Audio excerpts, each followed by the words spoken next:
On va commencer ? Je t'écoute, je suis prête. Et si on pouvait aider la planète avec sa fourchette et avoir un impact sur la société à chaque bouchée ? Ce podcast donne la parole à ceux qui cultivent des solutions pour nous aider à mieux manger. Chaque mois, ils nous livrent ici les ingrédients d'une alimentation durable et ils apaisent notre faim de mieux comprendre, enfin, ce qu'il y a dans nos assiettes.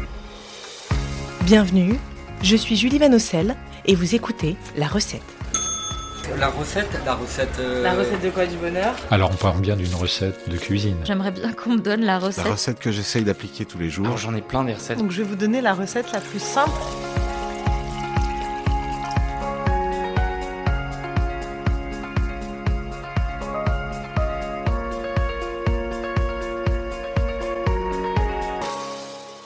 Je peux venir avec vous ? Ah ouais. 20%. On aura tout ce qu'il y a à la carte là, juste là. Donc plat du jour. 20% de la nourriture produite en France finit à la poubelle. Quand j'ai découvert ce chiffre, j'ai eu un peu de mal à y croire. Il y a tous les burgers qui sont à la carte. Ça fait à peu près 150 kilos par personne gaspillés chaque année. Et figurez-vous que la majeure partie est en fait jetée avant même d'arriver jusqu'à nos assiettes. Bref, vous l'aurez compris, ça en fait du gâchis. J'ai mis ketchup de carotte au cas où ici. Alors face à ce fléau, les initiatives se multiplient et c'est de l'une d'elles dont je voudrais justement vous parler aujourd'hui. Il était une fois des restaurants étonnants où l'on cuisine uniquement avec des invendus. Alors oui, on cuisine forcément différemment. Des légumes moches, trop gros ou pas assez, mais aussi du pain dur ou des fruits un peu trop mûrs.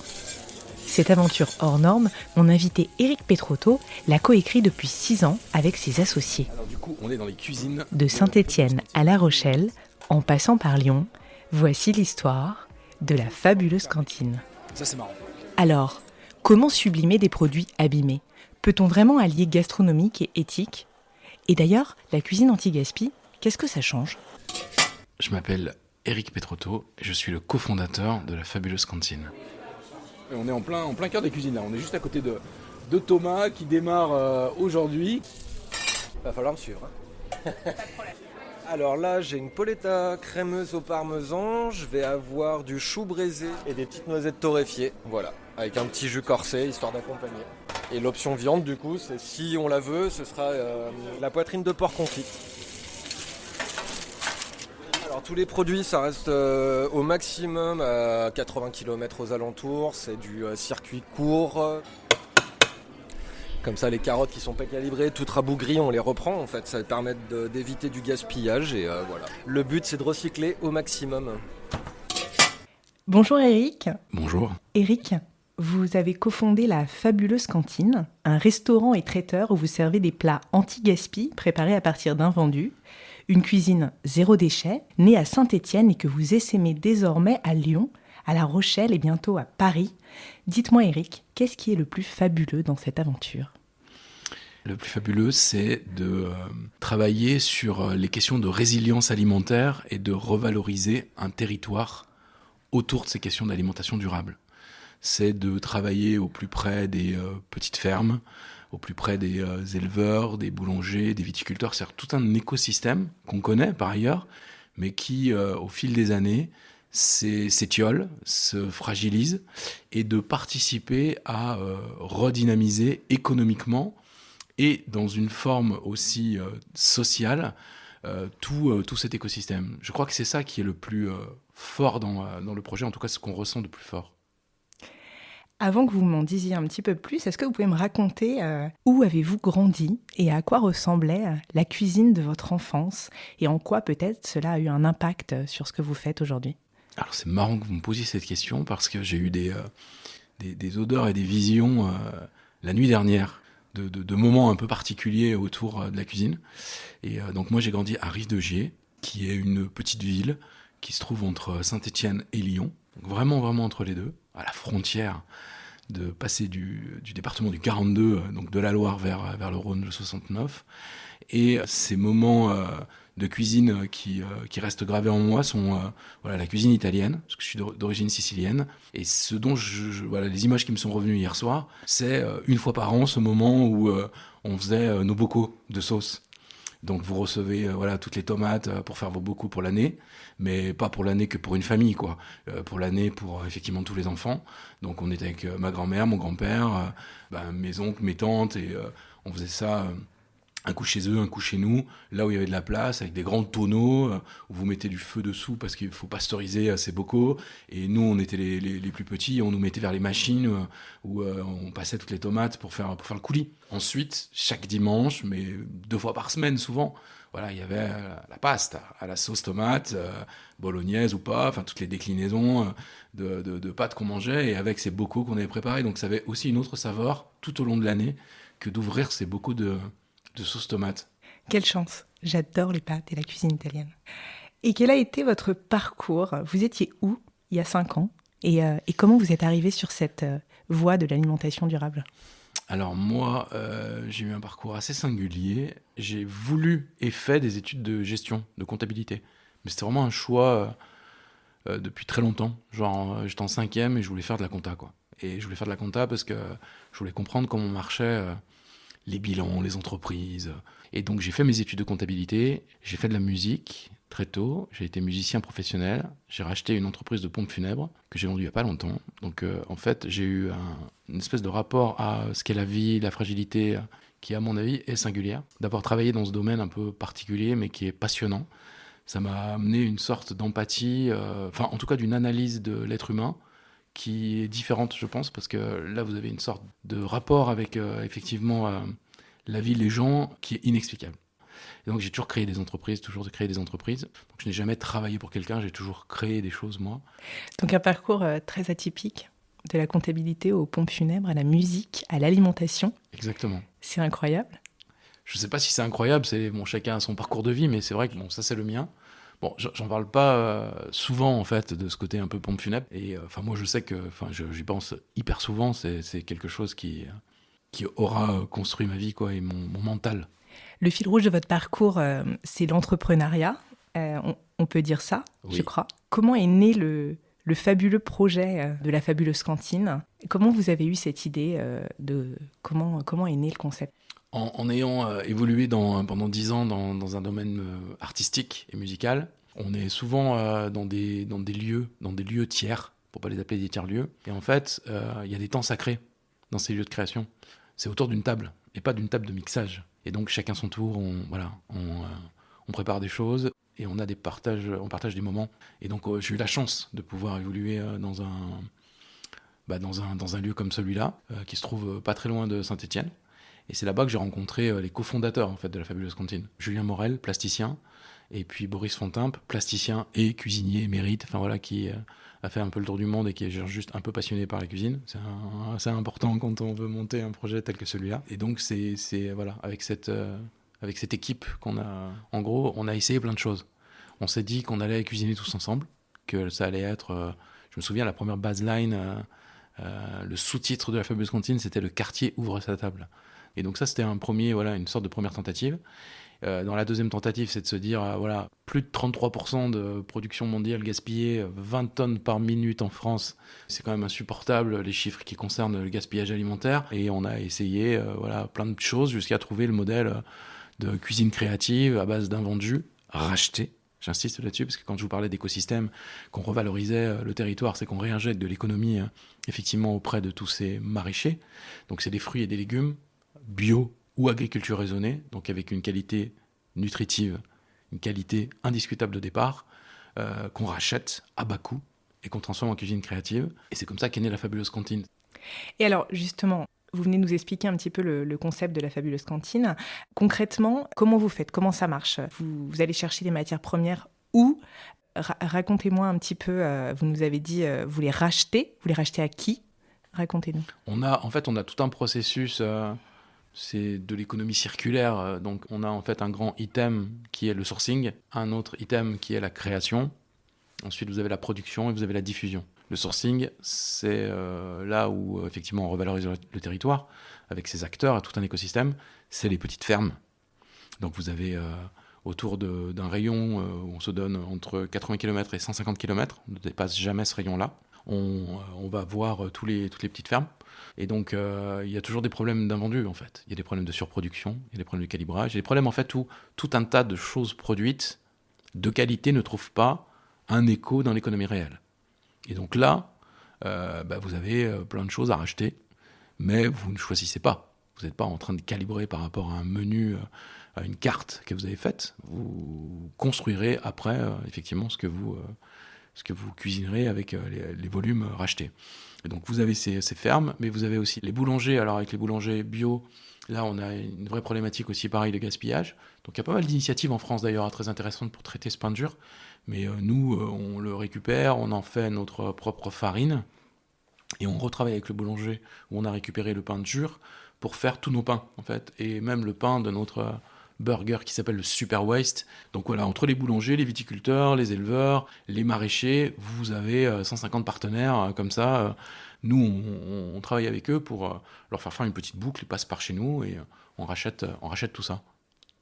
Et après, vous cuisinez tout ça? Donc ça, c'est la partie sourcing. Après, il y a la partie création. Donc là, un des cofondateurs, c'est Boris Fontaine, comme je vous le disais, qui est plutôt un chef ultra créatif.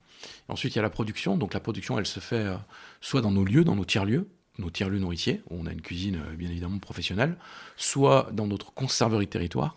À Bussy-Albieux, dans un village, on a créé une conserverie de 250 mètres carrés, où là on peut produire en plus grosse quantité et faire des économies d'échelle par rapport à nos tiers-lieux. Et ensuite on a la diffusion de tout ça. Donc un plat du jour qui est fait effectivement tous les jours en frais dans nos cantines. Dans notre conserverie, on peut faire des bocaux. Donc là, on retrouve peut-être l'image des bocaux de tomates, mais là, voilà, c'est des plats cuisinés. Il y a aussi du pasteurisé, du stérilisé. On retrouve des chutneys, on peut retrouver des tapas, tout un tas de produits où vous avez des DLC longues. Donc vous avez des dates limites de conservation qui sont assez longues, qui permettent d'avoir une gestion logistique, une gestion aussi de lutter encore une fois contre notre propre gaspillage. Et donc ça, c'est tout dans nos lieux effectivement de diffusion. Et si, bien évidemment, il reste encore des choses, et puis dans nos préparations, vous avez toujours des déchets alimentaires. Là, on composte. On travaille avec des structures externes où, quand on a la place, on le fait sur place, dans nos lieux. Et ça repart, effectivement, à revaloriser avec les fermes avec lesquelles on travaille. Donc, du zéro déchet, du début à la fin de la chaîne, c'est ça l'objectif. Comment on cuisine justement avec des invendus? En quoi l'organisation est différente? Parce que j'imagine que les légumes que vous recevez, ils ne sont pas toujours en super état. Est-ce que ça implique, vous avez dit, ça implique de la créativité? Est-ce que ça demande plus de temps, plus de main-d'œuvre, plus d'organisation? Et puis surtout, vous nous avez dit, on ne choisit pas ce qu'on récupère, ce qu'on rachète. Comment on pense un menu en fonction de ce qu'on va récupérer en fait au jour le jour, j'imagine? Bon, déjà avec le temps qui passe, on organise plus les choses, ça c'est évident. En ayant aussi une conserverie de territoire, aujourd'hui on peut anticiper pas mal de choses. On ressuscite des vieilles techniques de grand-mère, on fait beaucoup de lactofermentation, on fait des ketchup, voilà, de légumes qu'on a en grosse quantité. C'est là où en fait la fabuleuse cantine, on parle de gastronomie cantine, c'est-à-dire que vous avez besoin d'avoir des chefs curieux, passionnés, qui avec quelques légumes qu'ils voient d'un coup ont mis l'idée, quoi. Voilà, dès que tu es face à la matière première, il va falloir que tu réfléchisses complètement autrement et il va falloir pousser le curseur de la créativité. Et ça attire de plus en plus de monde, hein, parce que du coup, au final, c'est passionnant que de se dire je suis pas en train d'exécuter une carte, et tous les jours une carte, et tous les jours la même carte, et elle change, 4 fois dans l'année, et encore, quand c'est le meilleur des cas. Là, à chaque fois, vous avez une sorte de challenge. Et voilà. Vous nous avez parlé de lactofermentation. Est-ce que vous pouvez juste, pour ceux qui ne connaissent pas très bien, nous rappeler en quoi ça consiste? Vous allez me coincer à force de me poser des questions sur complètement la cuisine, ou là, Boris, si vous en parlerez pendant des heures. Bon, c'est le principe de l'eau, du sel, c'est la saumure. Donc vous mettez les légumes dans des grands bocaux qui font que vous pouvez ensuite les ressortir l'hiver, et voilà, c'est ces principes de conservation. On peut faire aussi des pickles à côté, donc vous pouvez mettre des choses dans du vinaigre, vous pouvez mettre des choses dans saumure, vous pouvez, voilà. Vous nous avez parlé de votre produit phare, qui est le Super Waste Burger, oui. C'est ça. Vous récupérez du pain et vous recréez un pain à burger avec du du pain dur. Pourquoi le burger d'ailleurs ? C'est un clin d'œil à la junk food ? Oui, complètement. En plus, c'est notre produit phare, mais sur la version, on va dire, déclinée de la Fabuleuse Cantine, sur son offre de snacking. Parce que la Fabuleuse Cantine, c'est une cantine. Donc, vous avez votre plat du jour, base végétarienne, un supplément en protéines animales, ou un supplément viande, ou à La Rochelle, plutôt un supplément poisson, comme vous iriez manger dans une cantine, en mode, ou un bistrot, voilà. Mais on a construit aussi une offre de snacking. Et dans l'offre de snacking, on voulait travailler sur le burger. Pour rien vous cacher, on travaille aussi sur une offre de pizza anti-gaspi. Elle n'est pas encore complètement finalisée, mais un jour elle sortira, c'est sûr. Et là, le burger, ça s'appelle la Fabuleuse Cantine. Tout ça est aussi du marketing travaillé. Hein. C'est pas au hasard qu'on a voulu réenchanter ce qui était dans l'inconscient collectif comme pas forcément l'endroit où on mangeait de manière qualitative. Et puis un jour, on est arrivé et un peu toujours en s'amusant, on s'est dit, mais mince quoi. Il y en a un qui a le Big Mac, l'autre il a le Whopper, nous on va voir le Super Waste quoi. Et donc on a tout déposé à l'INPI et on a le Super Waste et on a fait notre premier burger anti-gaspi et on s'est dit maintenant qu'on l'a dit il faut le faire et en le faisant on s'est dit on va travailler sur le pain, on a redécoupé, ce qui composait un hamburger. Je ne citerai pas de marque, mais vous avez dans la junk food comme ça, la viande dans un burger qui est reconstituée à partir de 48 éléments, quoi. Enfin, c'est n'importe quoi, de destructeur de santé, quoi. Et donc là, en gros, c'était de se dire, on va encore une fois travailler sur les équilibres alimentaires, sur le côté qualitatif, nutritif, etc. Et donc sur le pain, du coup, c'était l'occasion idéale de travailler sur le pain dur et son recyclage et comment on pouvait réinventer du pain. Je vous raconte pas les premiers essais, mais alors franchement, c'était un truc... C'était bon, mais ça vous éclatait entre les mains. Et petit à petit, en travaillant avec des boulangers, en trouvant les bonnes équations, on a trouvé un pourcentage de réintégration de farine recyclée qu'on fait nous-mêmes. Et du coup, ça a tellement bien marché, ce pain bon, qu'on fait nos propres pains pour tout maintenant, pour nos sandwichs, dans la complémentarité de l'offre snacking, mais aussi pour nos pains dans la cantine. Donc, vous mangez du pain Super Waste, qui est assez délicieux, parce que comme cette cuisine créative de tous les jours qui ne peut pas être uniformisée, du coup, le pain, comme vous récupérez du pain, mais du pain, vous récupérez pas toujours le même pain, en fait. Il y a différents levains, il y a différentes farines, il y a du pain, voilà. Donc, on a à chaque fois des saveurs complètement différentes dans ce pain recyclé. C'est assez unique. Donc, quelle est la recette du Super Waste Burger ? Vous nous avez parlé du pain. Ensuite, c'est classique. Classique, mais pas de ketchup industriel. Donc, ce sera des ketchup de carottes ou des ketchup de patates douces, voilà. Classique, mais une version végane et une version végé. Classique, mais dans la version végé et carné, le fromage incroyable d'une tome, d'un éleveur du coin, etc., d'un fromager. Mais vous retrouvez en effet les ingrédients traditionnels, sauf que tout est anti-gaspi, quoi. Aujourd'hui, on a polenta crémeuse, au parmesan, chou braisé, carottes rôties, dessert brownies crème marron à la meringue, et demain ce sera autre chose. Et en complément de ça, effectivement, la version snacking du Super Waste dans sa version carné, végé, vegan, et le Super Waste qu'on a fait avec Christian Tête-Doigt, avec un chef étoilé, où pareil, on lui a amené le pain, et on est venu construire avec lui une réflexion autour de ce pain et de comment lui il penserait son Super Waste. Ça, c'est marrant.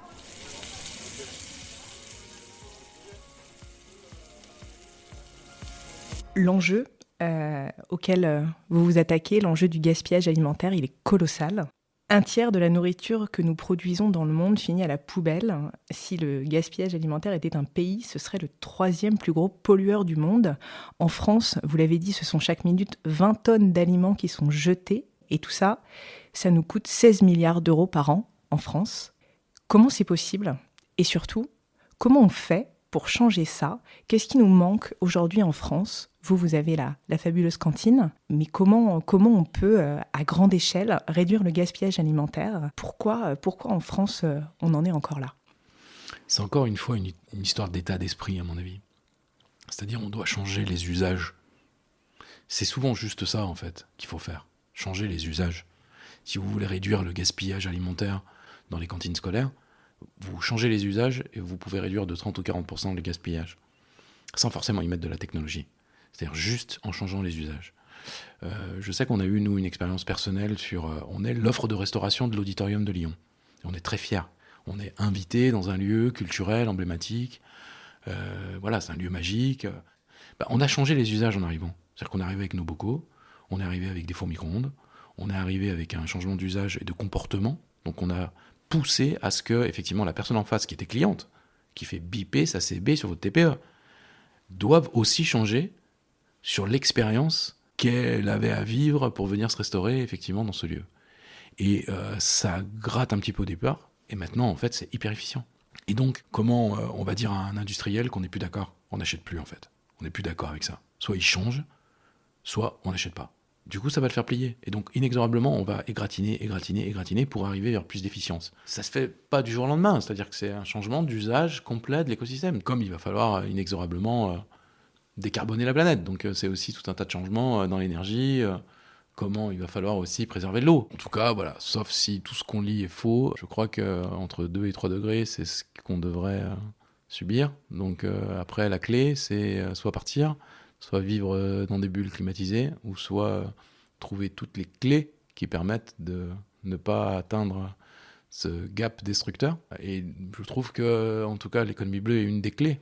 C'est pas la seule, mais on doit repenser le cycle de l'eau, on doit repenser l'énergie, et on doit repenser l'alimentation. Vous venez de parler d'économie bleue. C'est un concept qui a été théorisé notamment par l'entrepreneur belge Gunther Pauli et dont vous vous inspirez pour la fabuleuse cantine. Est-ce que vous pouvez nous expliquer un petit peu ce que c'est l'économie bleue pour ceux qui ne connaissent pas ? Quand on parle d'économie bleue, vous tapez sur un moteur de recherche connu américain, ils vont vous dire que ça vient de l'océan et c'est une façon de se dire une algue invasive se transforme en spiruline et peut sauver des vies alors qu'elle cassait les pieds à tout le monde. Nous, on a repris un peu, et on n'est pas les seuls, à reprendre effectivement cette approche. Et donc, en gros, vous prenez ce que la société a identifié comme étant des déchets, et avec effectivement tout un tas d'idées, de créativité, de techniques, de design d'art, vous recréez de la valeur sociale, environnementale et économique. Et c'est en ça que c'est de la résilience alimentaire. C'est-à-dire que ces invendus étaient destinés à être jetés. Je voudrais, Eric, qu'on parle un peu d'argent.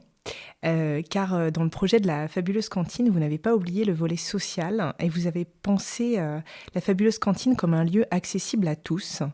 Vous dites sur votre site « Bien manger ne devrait jamais dépendre du pouvoir d'achat ». Expliquez-moi comment vous faites ça, comment on rend l'alimentation durable accessible à tous. C'est souvent le prix en fait qui est un frein. Le prix et puis la façon dont les lieux ne deviennent pas inexorablement interdits.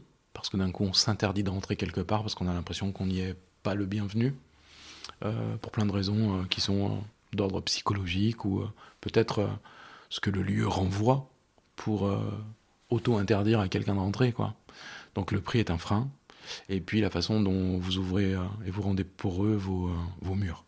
Et donc on a, depuis le départ, effectivement, et donc ça c'est le volet très innovation sociale et culturelle du projet, travailler sur ces questions-là. Il nous faut trouver des clés économiques. Donc on a un prix normal d'un bistrot, mais à côté de ça, vous avez toujours une double tarification. Et donc vous avez un prix réduit pour les personnes aux minima sociaux et les étudiants.